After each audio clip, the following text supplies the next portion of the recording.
केवट बोलल रामचंद्र से हाथ जोड़स बानी। ए बाबू राउर मरम हम जानी। ए बाबू राउर मरम हम जानी। ए बाबू राउर पाथर के तू नारी कैला।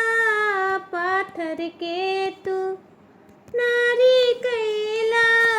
हमरे घाट दया करिएला। हमरे घाट दया करिएला। एक बिनती बाटे हमरी नैया बहुत पुरानी। ए बाबू राउर मरम हम जानी। ए बाबू राउर मरम हम जानी। ए बाबू राउर पहिले चाउर चरण पखरबई। पहिले राउर चरण पखरबई। फिर नदिया के पार उतरबई। फिर नदिया के पार उतरबई। मन में आवे ता बतलावा भर कटवत जल आनी। ए बाबू राउर मरम हम जानी। ए बाबू राउर मरम हम जानी। ए बाबू राउर अगर न चरण धोआवल चाहा। अगर न चरण धोआवल चाहा। बेसी ना बतियावल चाहा। बेसी ना बतियावल चाहा। आगे से कुछ दूर उतरी जा। बाटे थोड़ के पानी। ए बाबू राउर मरम हम जानी। ए बाबू राउर मरम हम जानी।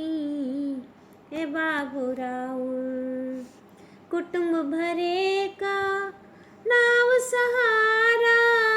कुटुंब भरे का नाव सहारा।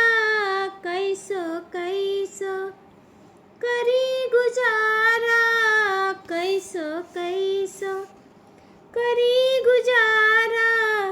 रत्ती भर ना झूठ कहीं हम जान गंगा महारानी।